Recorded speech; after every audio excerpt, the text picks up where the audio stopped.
play it when you lounge. X and O, you know that we can hold it down. Shout out to my man Sammy, got it off the ground. And to all the listeners tuned in right now, got debates, analysis, and speculation. This is sports talk for the new generation. You know where to find us, got a reputation. Sick podcast, your #1 sports destination. We're giving all our devotion, riding high on this wave of emotion. Going all out, yeah, cause this is our time. No, ain't no stopping us till we reach the finish line. All in, we came here to win. We're gonna give everything. S-I-C-K on the run. S-I-C-K, sick. On fire, we're ready to fight. We'll bring the house down tonight. S-I-C-K on the run. S-I-C-K, sick. S-I-C-K, it's the sickest podcast. Tune in for the audio, or you can even watch back. Giving players all the props, or put them on blast. We don't give no hot takes, only talk back. S-I-C-K, S-I-C-K, S-I-C-K, S-I-C-K, S-I-C-K, S-I-C-K, S-I-C-K. All in, we came here to win. We're gonna give everything. S-I-C-K on the run. S-I-C-K, sick.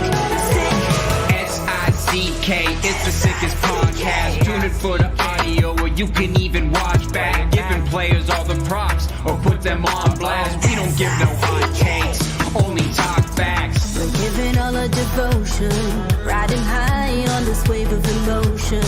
Going all out, yeah, cause this is our time. No, ain't no stopping us till we reach the finish line. All in, we came here to win. We're gonna give everything. S-I-C-K on the run. S-I-C-K, sick. On fire, we're ready to fight. We'll bring the house down tonight. S-I-C-K on the run. S-I-C-K, sick. Play it on the car ride, play it when you lounge. X and O, you know that we can hold it down. Shout out to my man Sammy, got it off the ground. And to all the listeners tuned in right now, got debates, analysis, and speculation. This is sports talk for the new generation. You know where to find us, got a reputation. Sick podcast, your #1 sports destination. We're giving all our devotion, riding high on this wave of emotion. Going all out, yeah, cause this is our time. No, ain't no stopping us till we reach the finish line. All in, we came here to win. We're gonna give everything. S-I-C-K on the run. S-I-C-K, sick. On fire, we're ready to fight. We'll bring the house down tonight. S-I-C-K on the run. S-I-C-K, sick. S-I-C-K, it's the sickest podcast. Tune in for the audio, or you can even watch back. Giving players all the props, or put them on blast. We don't give no hot takes, only talk back. S-I-C-K, S-I-C-K, S-I-C-K, S-I-C-K, S-I-C-K, S-I-C-K. Turn up your volume. Because you're about to listen to The Sick Podcast. With Tony Marinaro. 55 seconds left in the penalty, a minute and 27 seconds left in regulation time. Boston 4, Montreal 3. Lafleur coming out rather gingerly on the right side. He gives it into Lemaire, back to Lafleur. Oh! The sickest Montreal Canadiens podcast. You're in the ball! Sports entertainment like no other. Rejoint, on lui fait perdre la rondelle, une passe devant. Et c'est le dégagement et ce sera la victoire des Canadiens. Stanley pour les Canadiens, le 23e de l'histoire. You found the dogs! John, you found the dogs! He found the dogs! And all together, they worked a young team to the top. And now, a 24th Stanley Cup banner will hang from the rafters of the famous Forum in Montreal. The Canadiens win the Stanley Cup. Brought to you by Energy Transportation Group. Driven to be different. LaBita.tv. Embrace your true nature. And Playground, your premier gaming destination. It's gonna be sick.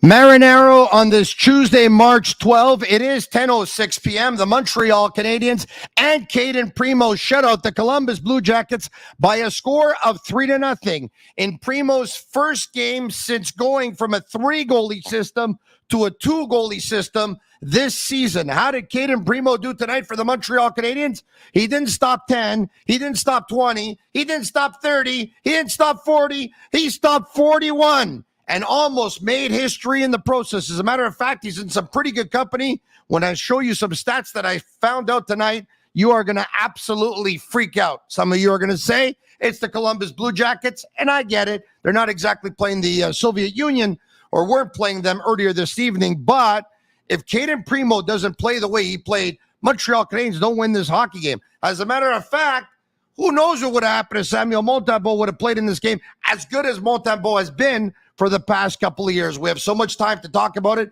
and we will with former Montreal Canadian Maxim Lapierre of La Poche Bleue, who's standing by. He's going to be on my podcast tonight. I'm going to be on his podcast, La Poche Bleu's Taverne Hockey segment, tomorrow night. The Sick Podcast brought to you in part by Energy Transportation Group, a leading full-service logistics provider serving all of North America. They are driven to be different. Also brought to you in part by those guys right over there, LaBita.tv. They used to be brewed in Abitibi, but now they are brewed in Laval at the Geloso Beverage Group. They're brewed in Quebec and won over a dozen international awards. LaBita.tv offers quality microbrewery beers made with premium ingredients for everyone's taste. LaBita.tv, embrace your true nature. Also brought to you in part by Playground. Yeah, that's right, Playground. The World Series of Poker returns to Playground. 15 circuit events with over $3.3 million in guarantees. That's almost as much as Max Lapierre got for his share when he sold his podcast. Actually, he got more, including a $1.5 million guaranteed main event, the WSOPC Playground from April 8th to April 23rd is the poker event of the season. Visit playground.ca for more details. And also brought to you in part by Accent Insurance Solutions. You know by now that all insurance isn't created equal, and you know by now where to find the right solution for you. Where? I'll tell you where. Accent Insurance. Accent Assurance. Accent doesn't sell insurance. They shop insurance for you to find the right product right on the money. Whatever your insurance needs, home, automobile, or business, call the Accent team today at 514-363-3636. Without further ado, let's bring him in from La Poche Bleue, former Montreal Canadian, Maxim Lapierre. Comment ça va? Salut, mon ami. You didn't get me one of those hoodies yet, eh? Still waiting for mine from the Sick Podcast. Should be a trade-off. Yeah, that's right. Yeah, that's right. Yeah. So that's how it works at La Poche Bleue, no? We just trade stuff. I'll get you one. You guys sure you have double XL in stock? Yeah. Oh, yeah. I mean, you said it. You were gonna say it. No, I'm a lot bigger than him. Let's be honest. But he's thick. No. He's not that. He's a thick guy. He's solid. He's solid. Yeah, he's solid. All right. Okay. You know what was solid? Cayden Primeau was solid. Now, I gotta tell you, I heard a lot of stupidities in the last year. I never could understand those who were like, oh, okay, just put Primeau on waivers. You're going to end the 3-goalie system. Yeah, but if you put him on waivers, another team's going to pick him up. That's why Kent Hughes didn't do it, because another team's going to pick him up. Yeah, but maybe not. Just do it. No, why? Why would you take a chance? He's still young. He's the youngest one of them all. He makes the least money. He's nowhere near his prime. We don't know what his ceiling is yet. No, keep it up. Okay, well, no, just. This is why I didn't want to get rid of Cayden Primeau for nothing. This is why I didn't want to send them on waivers. And by the way, I'm not patting myself on the back for this. For me, it was logical. The Canadiens are in a rebuild. You keep the youngest one, making the least money. You get rid of the oldest one, making the most money. That's what happened officially on Friday afternoon. And Cayden Primeau tonight feels like the weight of the world just got off of his shoulders. He's playing free. He was really good. Yeah, you're so right, because this year we had time to keep him. Like, I know it was tough for the three goaltenders and all that, but we had time to test him, and we didn't want to lose him for free. We had room on the salary cap, so it wasn't like there's no emergency here. We take our time. We're testing him. I'll be honest. For me, like September, October, November, December, I was like, I don't get it. I don't understand why. I don't even think he would get picked up on waivers, because I wasn't seeing it in that, like, not in stats, but in the way he was moving. He looked really small in net. He looked off. Like, I'm not a goalie specialist. I'm not going to pretend I'm a goalie specialist, but he didn't look big in net. And now he's starting to look bigger in net, and he looks solid tonight. I don't care about the shutout, but he looked solid like a few games ago, and since 2 months now, he looks solid, and he's going in the right direction. I mean, he's 24 years old right now. We have time. We're in a rebuild. I think for him, the big thing is going to be when we're in 3 years. Let's say we're ready to win. Then what? Then what? Is he going to be second goalie? Is he going to be traded because we need a first goalie if Montembeault is not where we want him to be in 3 years? So I think now he can work freely for 2 years. That's how I see him. Yeah, look, Max, Montembeault obviously has been the Canadiens' #1 goaltender this year and last year. But let's not forget where he came from. When the Canadiens picked him up on waivers, and I know that Florida told everyone at the time, look, he's a good goalie. Roberto Luongo tells you a goalie's a good goalie. You're going to believe him. But at the same time, you say to yourself, what are they going to say when they end up losing a player, right? They're not going to openly say he's not good. The first couple of times I saw him, and I'm no goalie expert either, so I'll say that, I didn't think he was NHL material. And he came a long way. He proved a lot of people wrong. I think the level that Montembeault has played at in the last couple of years, there's not too many people that expected that. So this is what I'm getting at. Who's to say that Primeau can't do what Montembeault's been doing for the last 10 years in 2 years from now? Who's to say that Cayden Primeau next year will not have a similar season that Montembeault had last year, and the year after that have a similar season that Montembeault is having this year? Who's to say? Could very well be. Yeah. That's Who's possible to say that in 3 years from now, Cayden Primeau won't be the #1 goalie on this team? You never know. You got to trust the process. I know I'm reading right now somebody doesn't like that we're projecting, but that's what professionals do. They do projection. That's what you need to do, because you're drafting. You're drafting players. You got to know what. You cannot know what he's going to be tomorrow. You got to project what is the best version of himself is going to be, and then you go from there. And if in 2 years it doesn't work, next. It's that simple. Felt bad tonight, Tony, for my good friend on the other side, though. Elvis had a tough night, and Elvis had a tough night, and the Canadiens got to him. They got to him early, and they got to him often. As a matter of fact, why don't we bring up the lineups right away if we can? He was my teammate, right? Well, you know what? I didn't know he was your teammate. And the second you said, I feel bad for my friend, at that point I said, geez, they must have played together. Yeah. Played in Lugano, Switzerland. Young guy coming in, good goaltender. Lugano, Switzerland, really? Yeah, he was our goalie for a few years. Good guy, good player. I actually, that's one goalie I would take a risk on. Not in Montreal, but if I was another NHL team, he's a good goalie. He wants to compete, and I don't think Columbus is a good market for him. Have you and he stayed in touch? Yeah, of course. We text often. Like, he came in, and Lugano was a young guy. Obviously, I tried to help him as much as I could to become a professional. And sometimes when he has a tough time, I get the little text, and I just say the same thing. Same thing I've been telling him since he's really young. And he's always laughing. Just stop the fucking puck. I love it because, young guys, they text you like how they feel. And hey, just stop the fucking puck. That's your job. I love Lugano, by the way. I had a chance to visit for 3 days back in 2010. Wow. It's a beautiful spot. I mean, some of the scenery is absolutely fantastic. The mountains and everything. Phenomenal. It's absolutely gorgeous. I think what kind of left a sour taste in my mouth was we went into a fast burger joint. It's a very popular one with an M on it. I'm not going to say the name, but if they want to sponsor the podcast and give us 100,000, I'll say their name as many times as they want. But anyway, here's the deal. So I walked in and, we had 4 little meals. And back then it was 75 Swiss francs.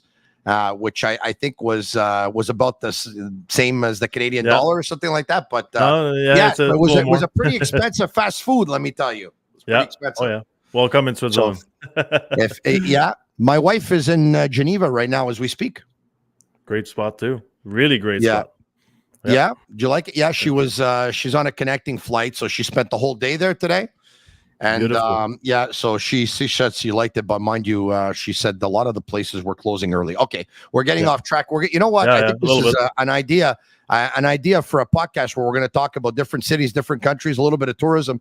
Max, who knows? You know what? I've always wanted to do something else in life. All right, all kidding aside, let's talk about the lineups. Let's get to them. All right, Suzuki with Slavkovsky on his right, Caulfield on his left, Newhook with Armia on his right, Roy on his left, Evans with Anderson on his right, Gallagher on his left, RHP with Pearson on his right, Pizzetta on his left, Matheson, Gooley, Jacki, Savard, Struble, Kovacevic, and Cayden Primeau in goal. For the Columbus Blue Jackets, it is Goudreau, Jenner, Chinnikov, who left the game with an injury, by the way, Fix-Wolansky, Voronkov, and Marchenko. Tesher, Sillinger, and Nylander, Meyer, Corrali, and Mathieu Olivier. That's a heavy fourth line, by the way, that finishes their checks. Werenski and Boquist, Provorov, and Severson, Bean, and Goodbranson, and Elvis Merzlikins in goal once again. Scratches Anna Fantilli with a calf laceration, out for 6 weeks as of January 31st. Justin Danforth, concussion, out indefinitely, and also out Brendan Gauntz, injured reserve. Kent Johnson, a torn labrum in his left shoulder, out for the season. Let's get to the scoring. All the scoring came in period number 1. Here it is. 21 seconds into the game, the Columbus Blue Jackets turn over the puck. It's picked off by Jake Evans, who backhands a pass to Brendan Gallagher, who redirects, and he scores. There's something that stood out to me on this play, and I was like, what's he doing there? Do you know what I'm talking about? No, go ahead. David Savard's the first guy in on the forecheck. Oh, yeah. What's going on over here? He's happy he stayed in Montreal. That's what's going on. You want to score a goal himself versus his former team? Of course, you always have that special feeling when you play against your old team. But I want to come back to Jake Evans. I think I really like his game the last 2 weeks. I think he's a good player. I think defensively he's strong. He's good on faceoffs this year. We're always so focused on the top 2 lines and your top 2 defensemen. For the future, you need a third line center and you need a fourth line center and you need good role players. I think we've been through this before in one of the shows, but you need guys that are specialists and not just depth that are filling or any role. You need a guy that is a good guy that grew with the leadership group, because that is important. When you want to win, you want guys that know what it took to get there. How much work, how long the rebuild was, how many years we suffered, and we're finally here. I like a guy like Jake Evans that is going to accept his role. He's going to be a good veteran.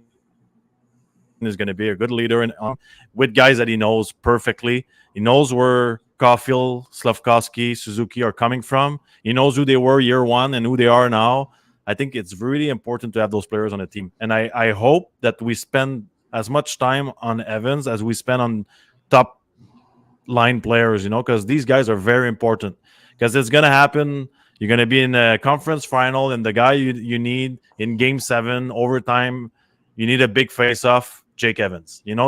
Those guys are important. So I hope we work well with him and we keep working and help him reach another level. I think he has it, and I'm not seeing it now, but he's going the right direction. It's obviously this subject is important to you because you yourself were a third / fourth line player as well. So I can understand that if there's someone who knows the value in the work that they do. I don't want to take anything away from Evans. I totally agree with everything you just said, by the way, and he's been really good. But with Anderson playing on a line with Evans, when I see Evans playing so well and outplaying Anderson almost every game, it frustrates me even more, you know? Like, that's how tough to can watch. you be on a line with this guy and watch him outplay you like every single game? And it drives me crazy. You know what? I'm gonna ask you a question, and maybe I'm wrong because I'm pretty strict in the way I analyze a game. You know, sometimes it's a little more towards the negative side than the positive, but I think that's normal when you want to be critiqued. Like Josh Anderson, I always thought he was lost a little bit on the ice, and his hockey IQ is not up where I want it to be. But lately, is it me or he's slower than he used to? Like I feel like he doesn't have the speed anymore. Like he's not as explosive. He's not as fast as he used to be. Like, is it just me or? So we're not seeing the speed, but for me, with him, it's a light switch. You either turn it on or turn it off. And right now, I find that the light switch is turned off. And when he decides to turn it on, I think you're going to see it again. But I'm seeing a player.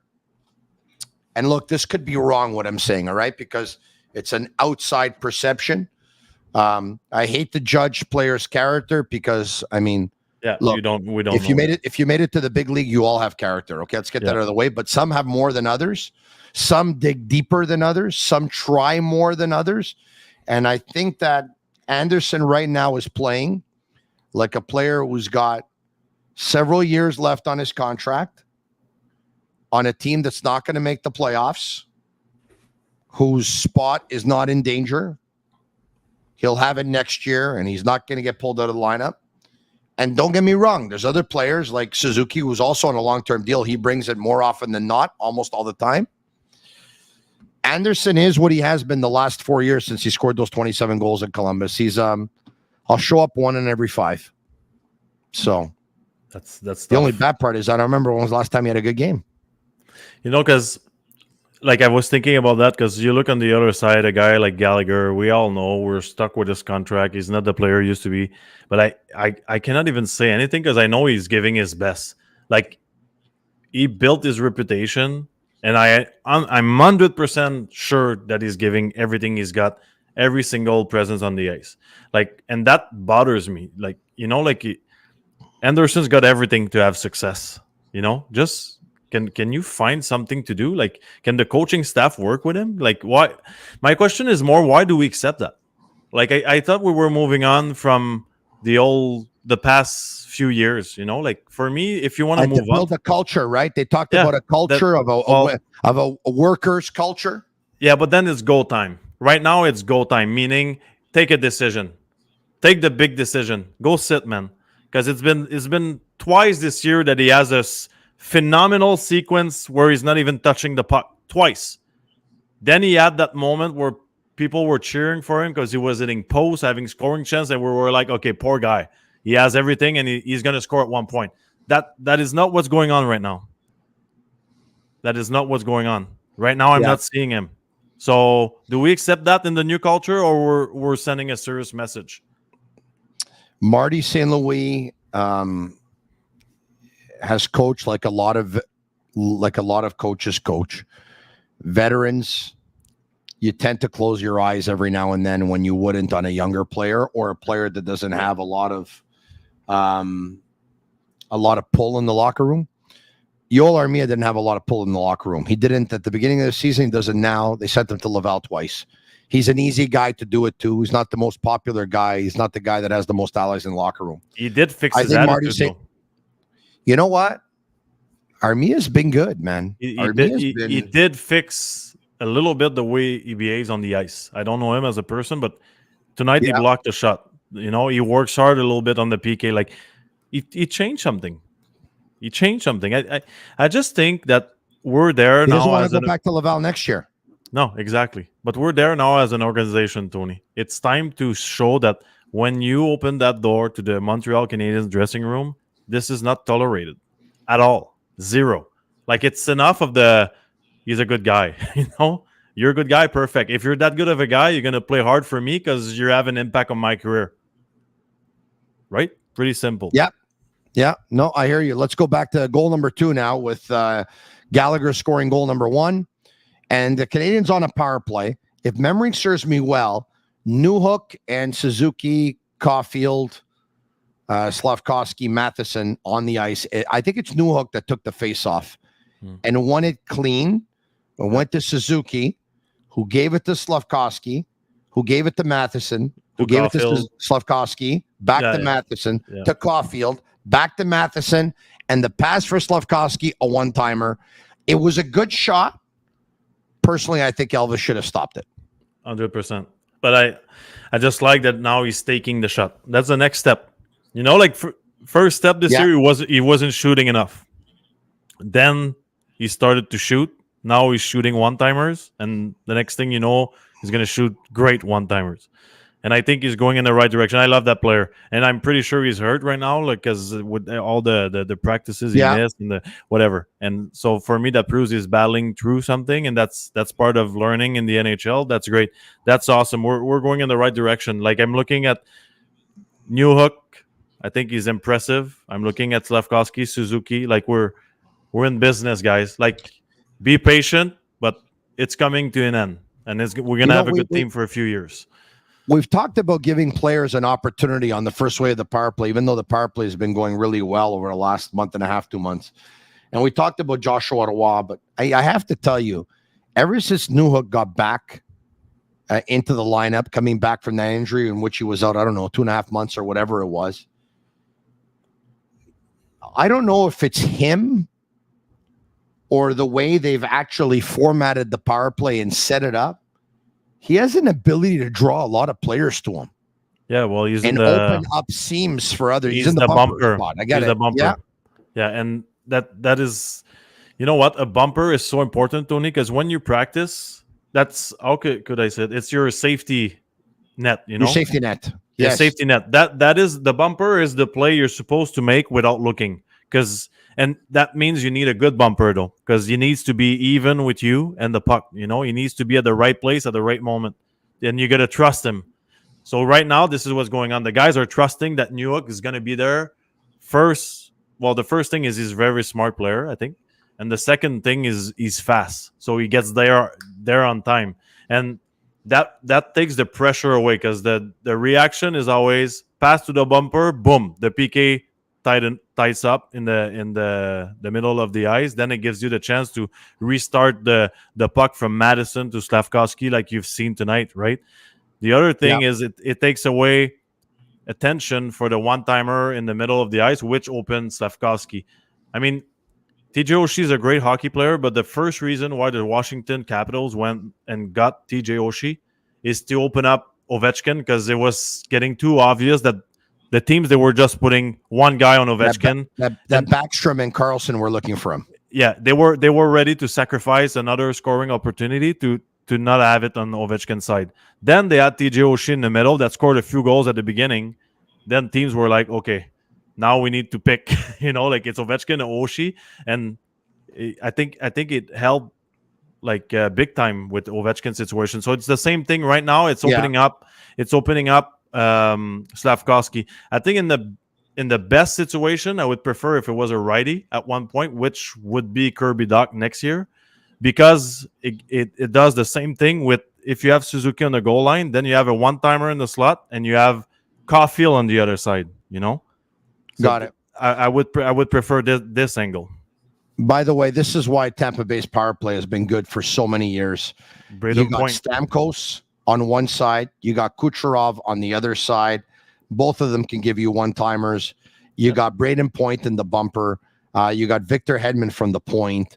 Whether it's Sergachev or they use another player, I mean, their power play has everything. By the way, Julien Brisebois earlier today on BPM Sport, I don't know if you heard it, saying that, Mark Messier and Chris Chelios have gone on television to say that they think that Nikita Kucherov is the greatest power play player in the history of the National Hockey League. And he said, look, they've seen a lot of players play hockey, and Messi obviously played with Gretzky. And he says, I have to agree. He says, I think Kucherov's the best power play player in the history of the National Hockey League. That's a pretty big statement, by the way, by all three of them. He's great. That's a big statement, though. He's a great player. I mean, yeah, that's a big statement. I don't like to compare players and eras. Like, you mean, you got Gretzky, you got McDavid, you got Crosby. So, yeah, he's just a great PP player. That's all I'm going to say. I listen, I don't know if I buy it that he's a better power play player than Gretzky, but he obviously has a better shot, I think, and he uses it a lot more. So he is really good. All right, okay, Tony, and that we've talked about that with the whole Burrow situation and all that, but this is exactly what I meant when these type of players that can pass and shoot, they freeze you as a PKer. You know, like when I was on the PK, you go and you got a guy, and you're in your head, is he going to shoot or pass? You cannot react as fast as you're supposed to react. And if Caulfield starts to pass the puck that way and he shoots, then we're starting to have a thing. Slafkovsky is becoming a good passer as well. You know, Suzuki can shoot the puck. So I think within the next 3 years, this power play is going to be deadly at one point. You know what? I tend to agree with you. And when your power play becomes that deadly, you become a pretty dangerous team too. Let's go back to the score sheet for goal number 3. And here you have it. It is Newhook to Jack Guy, a shot from the point, deflected by Joshua Roy off the crossbar, banks off of Merzlikins' back, and then ends up going in the net. 5 minutes and 48 seconds in. The Canadians are up 3-0 on 4 shots, and Pascal Vincent pulls his goalie. I don't know if you had a chance to see it, but Elvis was staring at the bench for quite a while. And he obviously, I think he was embarrassed. He obviously didn't agree with the decision. Did you think it was the right decision to pull him that early on in the hockey game? It's 3-0. I didn't like the Slafkovsky goal, that's for sure. But I think the one with Jack-Eye with Roy right in front of him, this guy should have been boxed out. You know, he's not supposed to have a guy the size of Roy just standing there the way he wants. You know, like, so he should have had 1 of 3. Yeah, I would have given him. I would have given him one more chance for one more goal. That's for sure. Not because I know him, but that's. I don't think the third goal was that bad. Should have just called a timeout.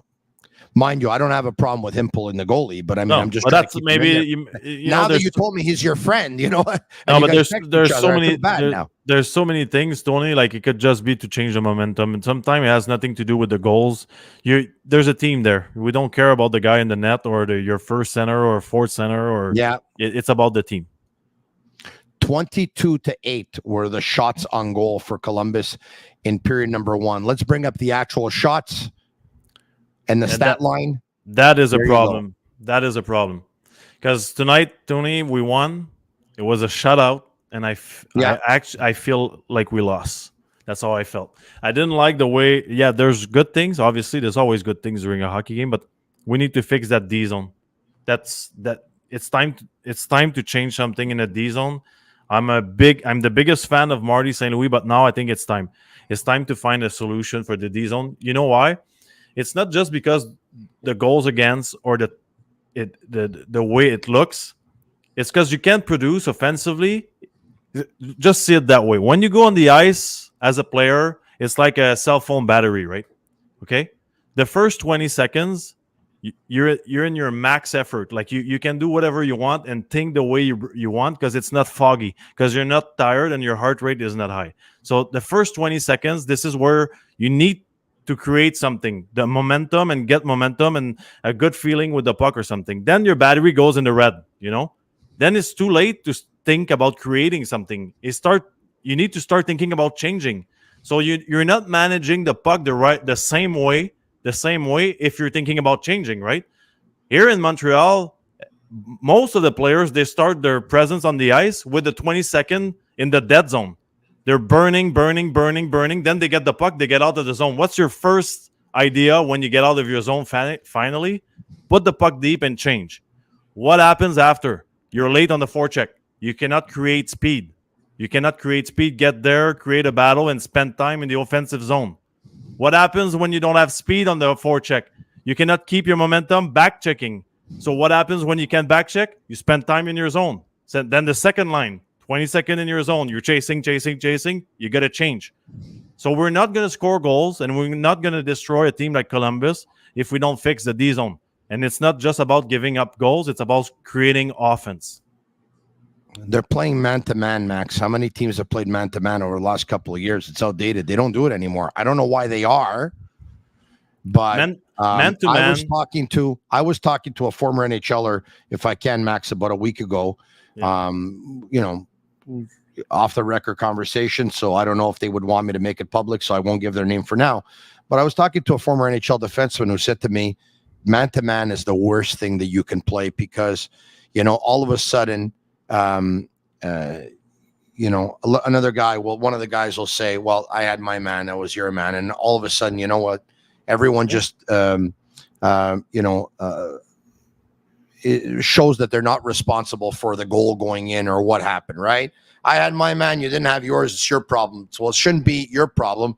It should be a team thing. And as a team, you defend as a team and you defend in a zone, right? And so why do you think they're playing man-to-man? Like there's like, I think they're not stupid people, right? They're doing it for a reason. And are they doing it because they want to start here and then introduce something else? Are they doing it because they're experimenting? Why are they doing it? My idea is it is a simple system when you think that your team is going to have a lot of changes during the year. If you're going to have lots of trades or lots of young guys coming up, going down, coming back. So it's easy to just say it's man on man in our D zone. Because if you start every time there's a guy like Roy coming up and you're like, okay, this is how it's going to go, and you start teaching him for 30 minutes, it gets confusing. I get that point. That would be the only way. Like, I don't see any other way. Because man-to-man is a great system if you got McCarr and McKinnon on the ice and you like, be on your guy. Of course, they're going to win their one-on-one battle.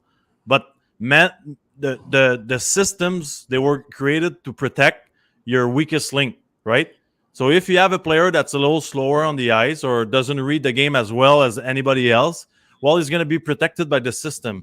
Then you can afford to put a unidimensional player on the ice because it doesn't matter if he makes a mistake because there's a safety net behind.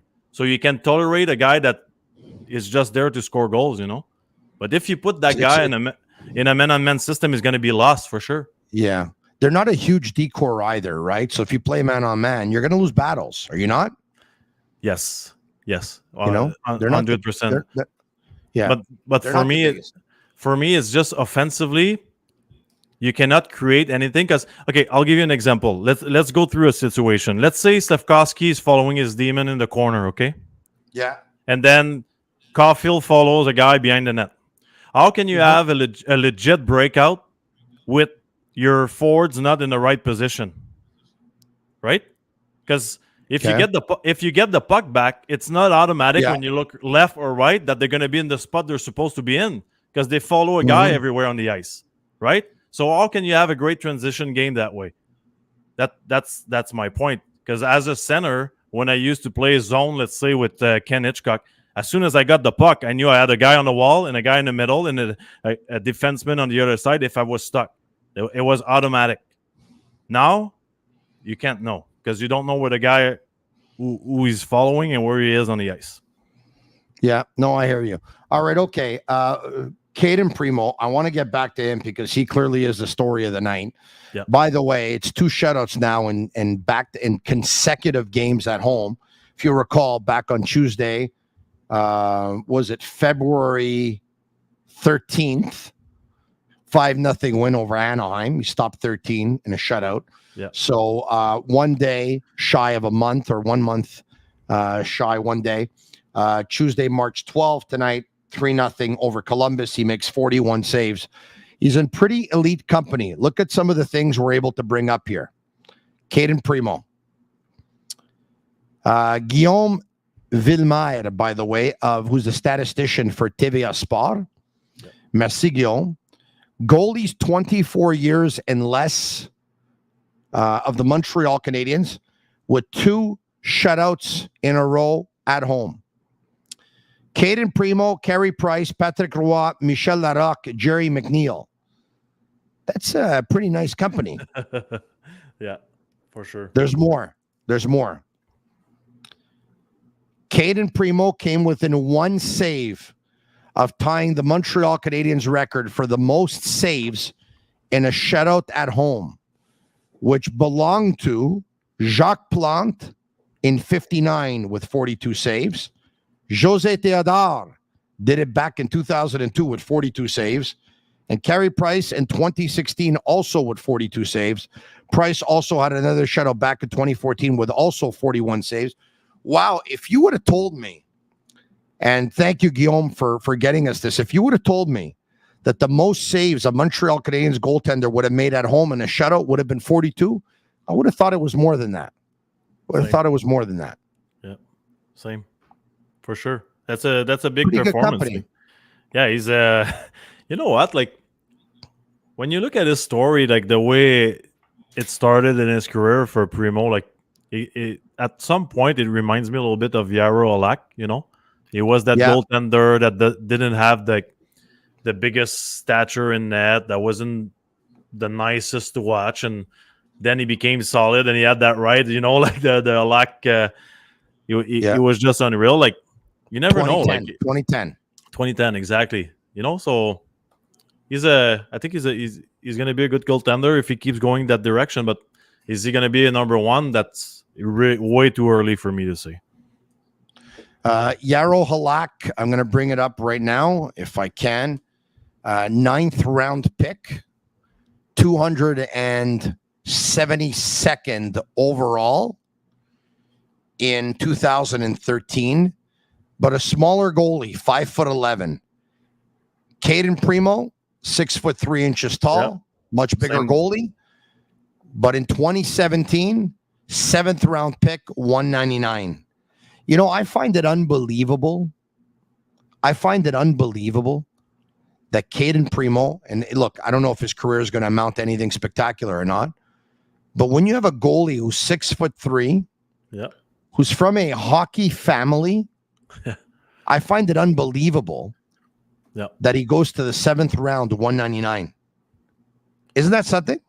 Yeah, for sure. And like I said, you know, I'm starting to think right now that the full year with his NHL goalie coach really paid off, because he probably just worked on 1,000%. He probably just worked on his technique since day one, and it shows. And I'm starting to realize it was a technical problem for him, because every time I was watching him in net and early in the season, I was like, what the heck is he doing? Like he's not even touching his post when he's pushing on the side, you know, like he's not post to post. It was like diagonal. He wasn't set right. And now obviously I think he worked with a good goalie coach, and probably did in the past as well, but I think it just clicked, like just spending time like working on your game. Hey, that at the end of the day, it's probably a good decision the organization took. It was tough. We had 3 goalies. Montembeault got better, Primeau got better, and we got rid of a guy for a 3rd rounder, could become a 2nd round pick. I think we did Hughes did a really good job. You know, like once again, there's a lot of people in the province that thought that Hughes was crazy for the 3 goalie system. In the end, what did it do? They weren't going to make the playoffs anyway. By having Allen here, probably ended up getting Montembeault less money. Cayden Primeau was able to stay up the entire year and train and practice versus NHL players. And Jake Allen ends up fetching you a 3rd round pick by paying 50% of his salary. So that doesn't hurt you. No. I thought Hughes was genius. By the way, we should point out that the year that Primeau was drafted, he was coming off a 30-start season with the Lincoln Stars in the USHL. His stats were not great. 316 goals against average, 895 save percentage. He gets drafted by the Canadiens, and the next 2 years in Northeastern, he puts up a 192 goals against average, 931 save percentage, 209 goals against average, 933 save percentage. So his numbers at Northeastern were absolutely unbelievable. Yep. All right, okay. Since the All-Star game, the stats came up on RDS during the broadcast. I was very surprised to see these stats as well. Yeah. Goals scored 5v5 by a line since the All-Star game. Yep. Jenner, Roslovic, and Gaudreau leading the league. And Suzuki, Caulfield, and Slavkovsky second. So Jenner, Gaudreau, and Roslovic at 14 goals. Suzuki, Slavkovsky, and Caulfield at 12. Eriksson, Ek, Boldy, and Kaprizov at 12. McDavid, Hyman, and Draisaitl 10. McKinnon, Rantanen, Lehkonen 10. Hintz, Robertson, Pavelski 10. Yeah. Wow.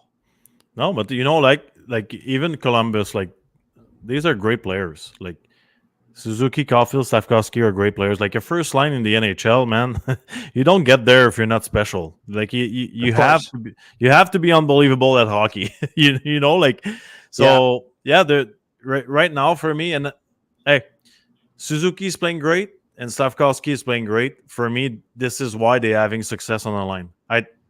I'm sorry, but if you change Caulfield, I think these two are going to have the same success. I just think Caulfield became the complement on that line, and I know it's tough to hear, but I think right now it's Suzuki and Slavkovsky's line with Caulfield the finisher.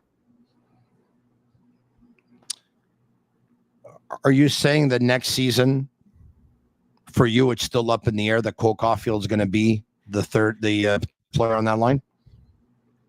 I'm going to ask you this question, okay? Let's forget about the second, third, and fourth line, and let's just have fun for a second, okay? Yeah. Imagine Slavkovsky on the left with Suzuki and Doc on the right. I know we have feelings for our players and we love them, but I think it's a more complete line than what they have right now. That's it's bigger, it's stronger, it's tougher. That's and you have a second face-off guy that can help you out with face-offs. It's a heavier line, and it's more of a playoff line. Yeah. And I know, like, for the chat, I'm just playing right now. I know we need him at center, and we need a second line. But let's say hold on a second. Hold on a second. What if you end up getting the fourth pick and you end up picking Cayden Lindstrom? Yeah, who ends up becoming your number 2 centerman? And I don't even like. Let's say Newhook keeps going the right direction, like with his speed and Caulfield. That could be a good duo. That's why the other day I said we need to do tests. Like it's this time of the year. I would not be shy to try new things. Would you try Joshua Roy in Caulfield's spot for a game or two? Yeah. Why not? What do we have to lose? Like nothing. The other day I was talking with someone, and I'm like, I would put Roy instead of Slavkovsky and start trying things. Then the guy told me, he's like, yeah, but you're gonna break the chemistry. Like they're doing well right now. Okay, yeah. Well, I got news for you. In 1 month, they're leaving for 6 months. Yes. They're not gonna play for 6 months on the same line. So it's not only with that. The chemistry. If you put a player on that line to replace another player for a game or two, I mean, you're trying to tell me that in 2 games from now, if they're back, that chemistry is not going to rekindle. I mean, Listen, if the playoffs were on the line, I would not break up lines right now, right? No. Because the chemistry is there, and but they're not. Like you said, you really have nothing to lose because let's be honest, each loss is not going to be the most terrible thing in the world either. Yeah.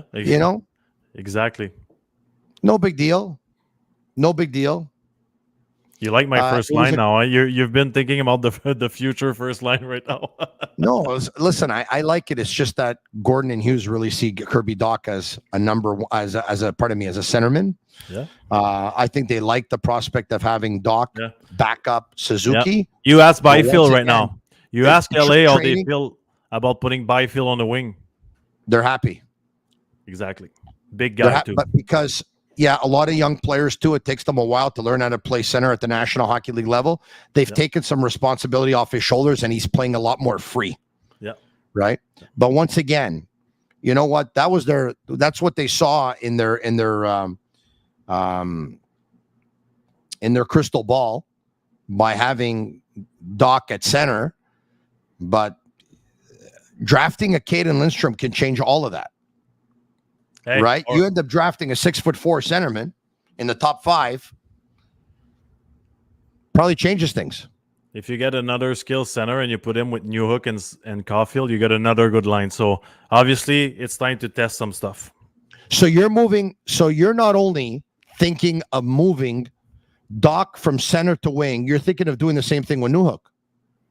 I think he could be good at both positions, you know? Like, it depends of the staff you have, but I'm just saying, in a perfect world, Tony, just imagine 1 second, like, speed on the wing with a good sound center, and the size of Slafkovsky and Doc with the strength of Suzuki. I don't see how you play against that line down low. I don't see how. I like, hear you. You know? Yeah, I've always believed that changing positions is important and necessary. What are we talking about here? I'm just thinking about players that could come. Okay. Hey. Okay. What about if your friend comes here, Zegras?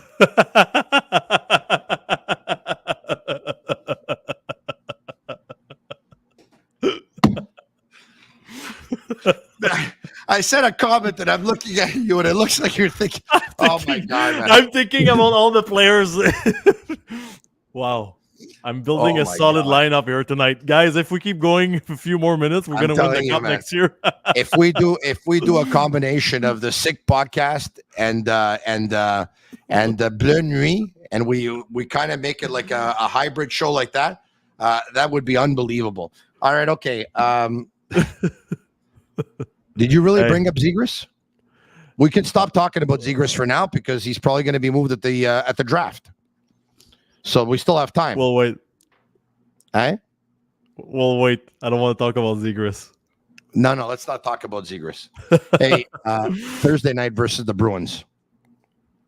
It's going to be a big game. It's always a fun night when the Bruins come to town. It's always a fun night. I've said this before on the podcast. I like Jim Montgomery a lot. A lot. Yeah, very structured team. Marty St. Louis has a very long career as head coach of the Montreal Canadiens. But let me tell you, one day I'd like to see Jim Montgomery coach the Montreal Canadiens. Yeah. Well, I'll tell you something. I don't think the Bruins are that good of a team. They're very well structured. They overachieved. Yeah, I think so. They finished first last year, and they're playing well again this year. And I think it showed in the playoff when they play better teams with more depth. Like, that's why they lost last year, but they're just well coached. I think that this is how well coached they are. Yep. I agree with you 1,000%. I don't think Jim Montgomery is going to be overly comfortable going into the playoffs with Zaka and Coyle as his centerman. I mean, regular season is one thing, playoffs is the other. And playoffs, you end up going up against all those horses at center. And in the words of Peter from Côte St. Luc, teams that start double shifting their best players. And then all of a sudden, it's a different game and it's a different season. You're right. It's a different game and different season. Savard was good tonight, eh? Savard was good tonight.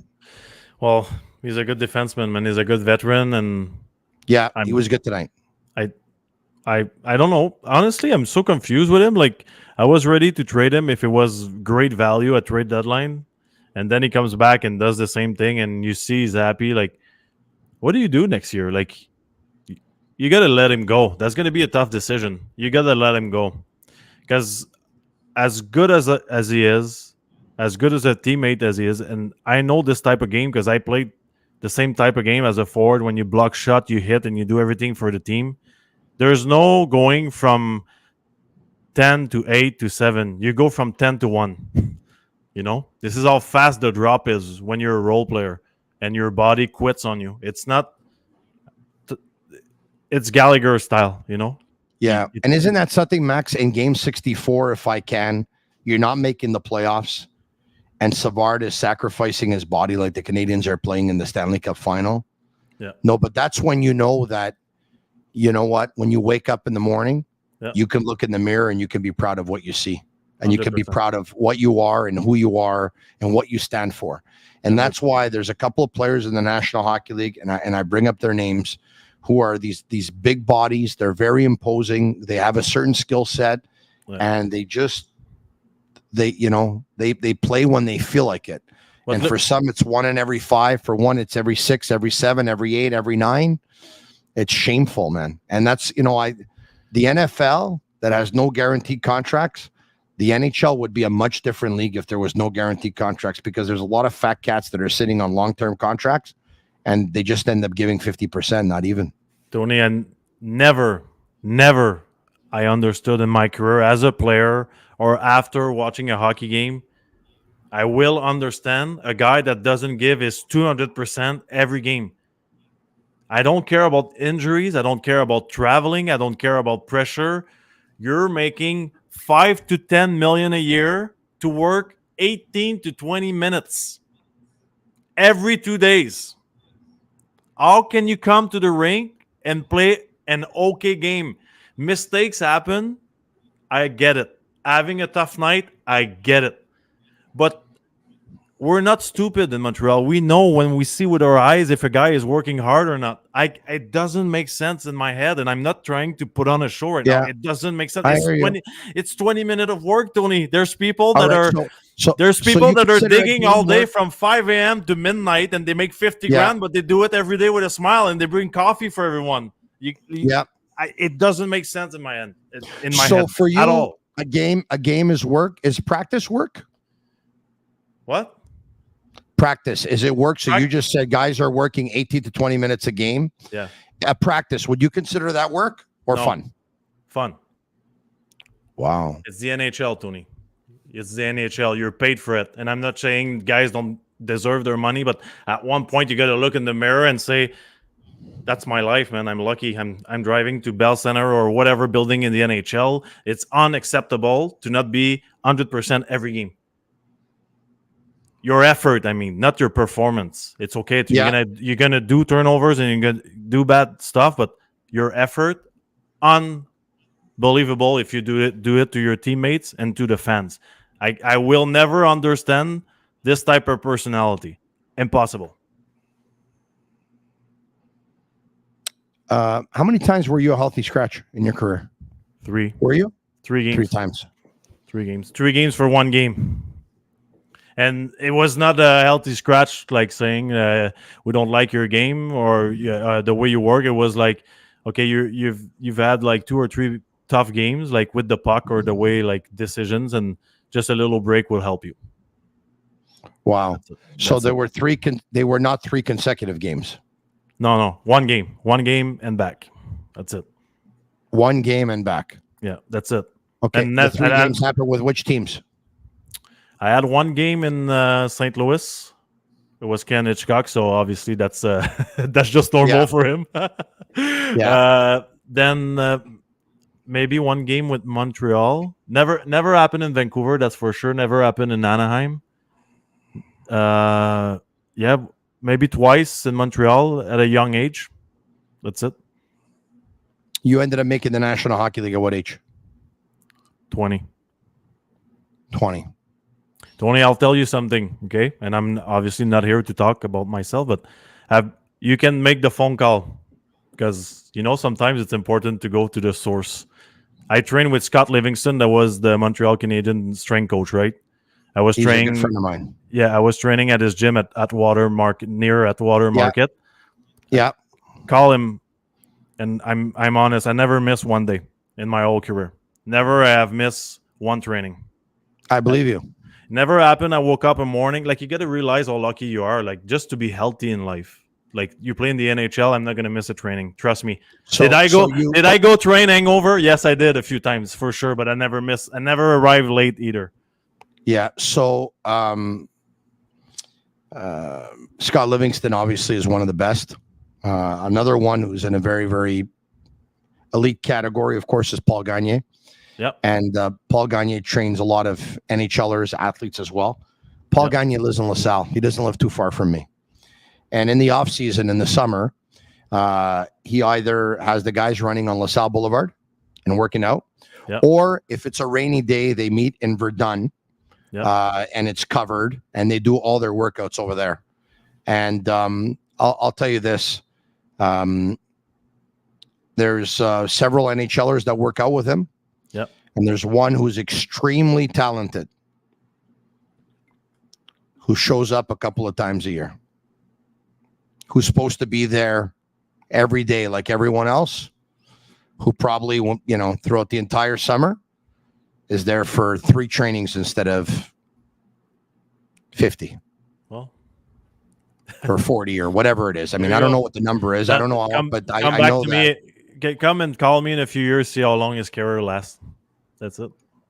Yeah, and you're right, and that's when you look after at some careers and you say he had a lot of success, he had some success, he didn't have any success, he should have had a lot more success than he did. And you start asking why.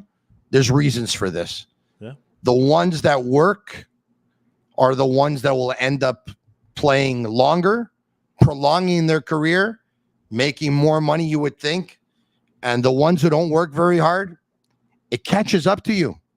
Yeah. It catches up to you. And that's the biggest thing. It's tough to make young people understand that, because you only can understand later. I have so many friends, Tony, they were way better than me, you know, like, and they were making fun of me when I was jogging at 5 a.m. All these guys, they call me back and they're like, you know what? I'm going to say it now that I'm a dad or whatever. Like, I regret it because we had you next door and we were making fun of you instead of following you. It's not funny anymore. And I wish I could talk to every single 15-year-old, 16-year-old, 17-year-old kid so they understand that. That waking up at 5 o'clock in the morning, that always came from you? 100%. And that's the difference. My dad, my mom never pushed me. If you have to tell your kid or pick them up and drag them to the gym or, forget it. If it doesn't come from them, it's not going to happen. It's not going to happen. You know what? My parents never pushed me, but they always led by example in the work ethic department. My mom was the hardest worker and my dad the same thing. But my dad would say things. I would watch him because we had no money, and I would watch him fix the car. Under the car, it was minus 40. He would come out and show his head and say, "Is this what you want to do your whole life? Then go work, go jog and get ready for your hockey career." And then it would sink in, like you're like, "Wow, he's right. I got to work. I got to go."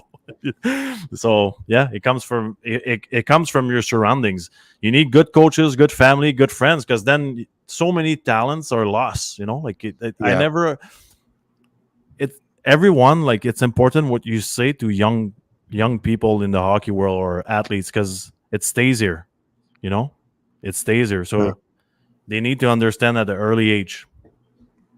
Bobby Design, Max is your best Habs hockey analyst, in my opinion. Don't lose this guy at the Sick Podcast with Tony Marinaro. I'm trying not to. Thank you, sir. As a matter of fact, before the show, we were in negotiations, and Yellow was trying to make his best offer for Max, but we weren't able to ink him to a long-term deal yet. But I think it's going to happen.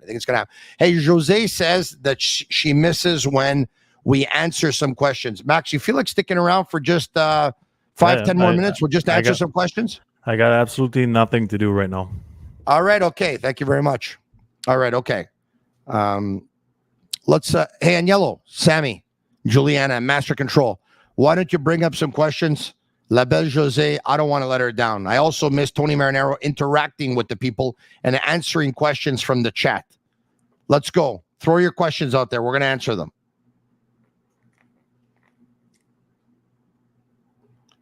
Lindsay Belair says, yes, the last 15 minutes would be cool. Okay. Let's go for it. Let's go right now. Yeah.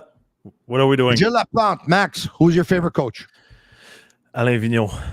You know what? Alain Vigneault was a good coach for me. I had him in juniors, in PEI. I had him in Vancouver, gave me a tryout with the Rangers. But when I look back at my career, I had a midget AAA coach and one junior coach. Midget AAA was André Tourigny, and junior was Alain Vigneault. So there it is. This is how you learn how to play hockey. Two unbelievable coaches. Oh, yeah. Tourigny was unbelievable. Yeah. Unbelievable. Yeah. I think he's going to end up coaching the Canadiens too one day. Absolutely. 100%. I believe that. Yeah. All right. Coach. Okay. Next question. I bet you your least favorite coach was Hitchcock. Actually, no, I didn't like him, but every time I had a tough game in my life after, I was always coming back to what would Hitch say, you know, because at the end of the day, it was right. It's just the delivery of the message was wrong. Rems says, what would you say to Anderson as a teammate? Oof, that's it. Honestly, if you're in that locker room, and you were who you were, yeah, third liner, fourth liner, Yeah. would you be able to pull Josh Anderson aside and say something to him? And if so, would it be a The way I was sending messages, and honestly, I consider myself lucky because the guys were respecting me. I would just be so hard on him in practice. Let's say there was a 1-on-1 situation or a 3-on-3 down low. He would understand that I'm sending a message. I'm not saying I would fight or hit, but I would be so intense to make him understand this is how intense you need to be. Until at one point he turns around and what's the problem? It's like, this is how we need to play, man. We're a team here. Let's go. Like, you don't need to destroy him or be negative, but you needs to understand, because there's also the respect of a veteran, like he worked hard. You worked hard to get there. So, but I'm not shy to get to the level of saying to a superstar that, hey man, like, what are you doing? I've never been shy of doing this. Drum Dude 74 is asking a question, which I don't know where this one's coming from. Who wins an arm wrestling match, Tony or Max? That's a very, very easy answer. I can guarantee you that Max would win. I'm not a wrestler. I'm a lover. Okay, José Levesque, how do you think Primeau will perform under pressure when it really counts, Max? I don't know, but Jose, I think he looks like a pretty calm kid. Like, he looks like his attitude reminds me of Carey's attitude. He's just there in net looking up, and he doesn't look stressed out. So probably he will perform at the right way. Others, do you think Armia has actually hit his ceiling? This coming from Jeremy Sentner. I think this guy could actually hit over 20. Max, Yoel Armia has been in the National Hockey League for quite some time. Yep. Does he still have a ceiling that he hasn't got to? Or has the last month of Armia actually been his ceiling? I think he didn't reach his happiness ceiling. And I think that day is going to have the right line for him, and he's perfectly happy in the situation we're going to give him. I think he's going to be able to perform to a certain level within his standards, but it's his tools. But I think he's a good player. He's a big guy with good hands. He's smart defensively. I think if you put him in a good team and he's got a role that he likes, I think he's going to do way better. Gilles Laplante says, Max, t'es qui ton meilleur co-chambreur? Your best roommate on the road in the National Hockey League was? Oh, I had a few good ones, but obviously Guillaume was my roommate. He's a great friend for so many years. So, and it's always special to start your NHL career with somebody your age, because it's a big world there. When you open the door, you're proud to play for the Montreal Canadiens, but it's intimidating and it's stressful. And to have a buddy to go through this together, it's special. What was your favorite city to travel in the NHL? I always like Dallas. I think Dallas is a good city, good hockey teams. I mean, obviously there's all New York, LA, the special cities like that. I wish I would have played against Vegas once in my life, but I guess it's not going to happen. I know you love it there. I think you told me you want to retire there one day. Boston's nice too. Boston is nice. I mean, I played in Boston, man, in the playoffs, in the Stanley Cup Finals, and it was so loud. Great crowd there. This is what you want from sports, right? You want passion. You want, like, man, it was special. How many of your buddies, Montreal Canadiens fans, called you back then and said, I hope you really beat these guys in the final? Nobody wanted. There's a lot of people in Montreal that didn't want to see the Bruins win that cup in 2011. I mean, if you have to lose in the Stanley Cup Finals, the worst way possible would be a Game 7 at home against the Boston Bruins for a Montreal kid. I don't see how it can get worse than that. All right, okay. Let's get to more of them. This one coming in from... for people wondering, I got a mic stand. It's just that I don't like it. You don't like it, eh? I don't know how you're holding that mic the whole time. George Liaros. Well, Marty St. Louis. There we go. Yeah. Oh, that's the blue Yeti. You're wearing that's the Yeti, right? Yeah.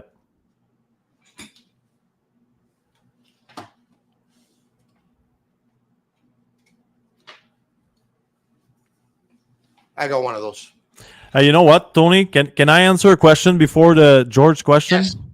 Yes. There's Pierre Alex. He's asking, qu'est-ce que tu penses? What are you thinking about Liam Greentree versus Cayden Lindstrom? Who are you picking? okay, there's something I need to say because it's been, there's a lot of people that look at stats and the rankings and all that, and they give their opinion on the young prospect. That sometimes I feel like I'm sorry, but it's bullshit. Because the scouts, they watch 200 games on each player. They talk with them. They call their families and they do a report. Don't analyze a player because you watch one period or 5 games. I'm not going to come here in front of this camera and lie saying I don't know one kid about the next draft because I cannot analyze a guy by watching one highlights.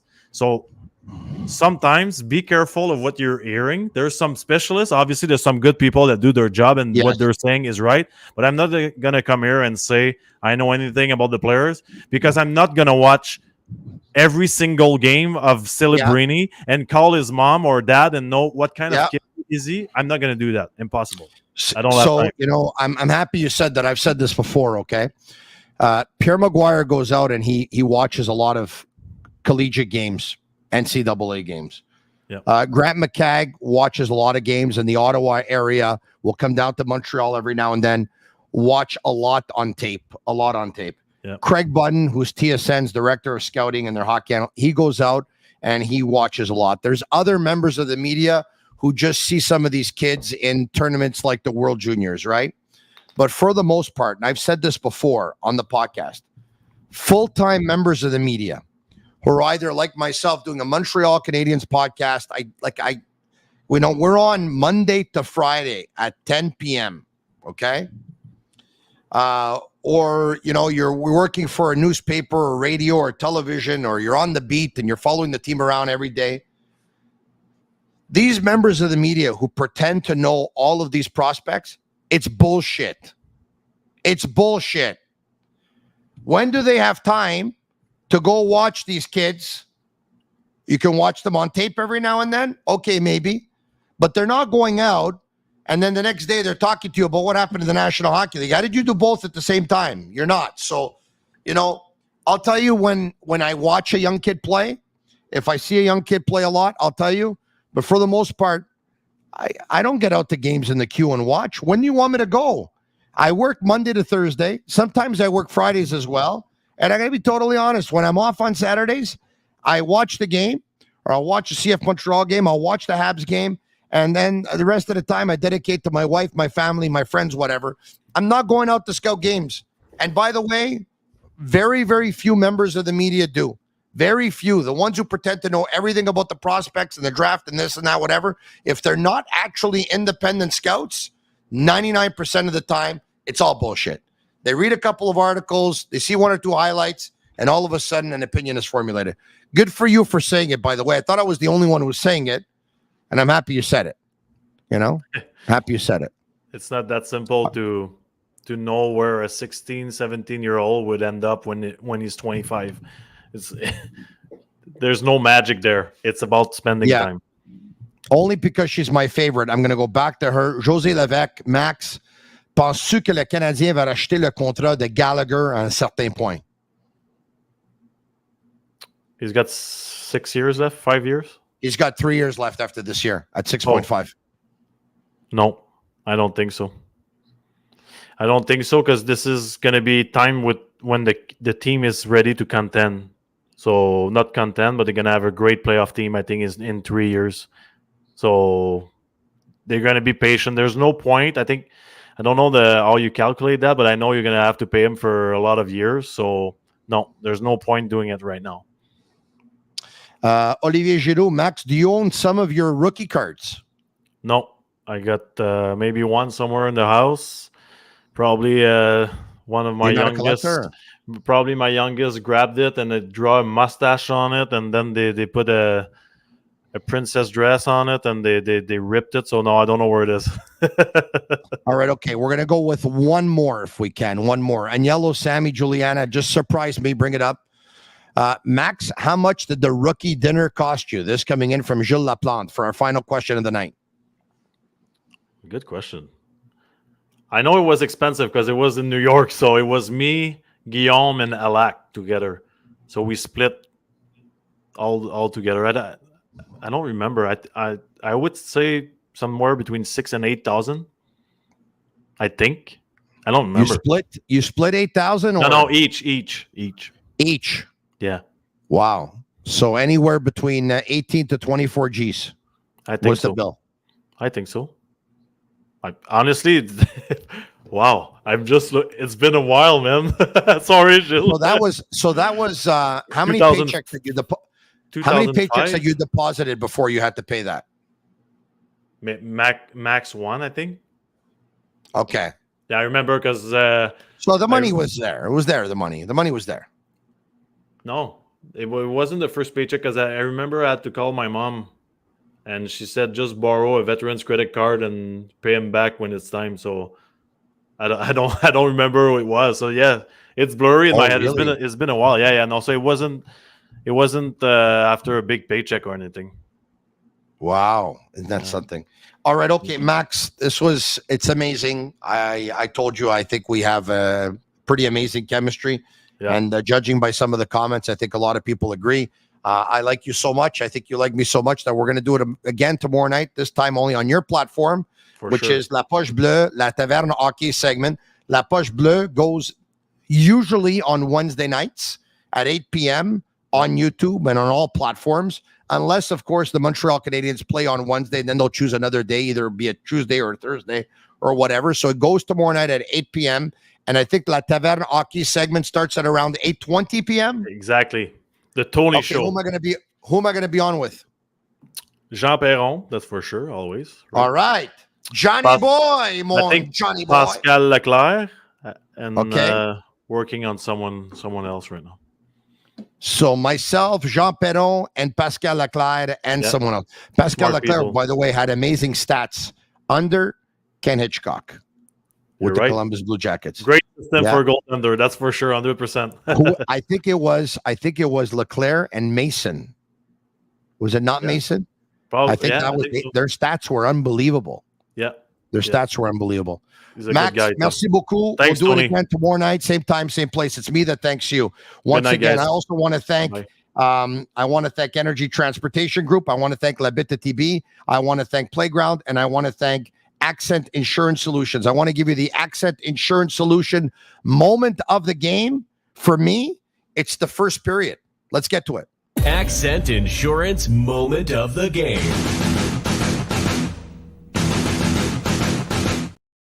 What am I talking about? For me, it's Cayden Primeau. The Montreal Canadiens are outshot 22-8 in period number 1.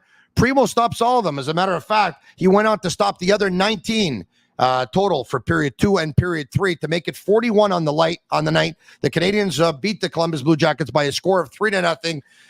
The Accent Insurance Solution moment of the game has to be Cayden Primeau's first period, standing on his head, paving the way, a 3-0 lead. There was going to be no catching up for the Columbus Blue Jackets. Canadians shut out Columbus by a score of 3-0.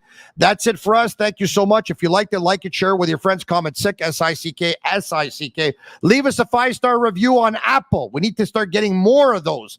And start telling your friends about it so they can start subscribing to our YouTube channel. It's absolutely free. The more, the merrier. We want more subscribers. Come on. Let's go. To you, my sick army, to you, my sick community, thank you so much for all the engagement, all the texting, all the chatting, and everything throughout the night, and even a couple of laughs. Special thanks to Max Lapierre and Agnello, Sammy, and Juliana Cavallaro at Master Control.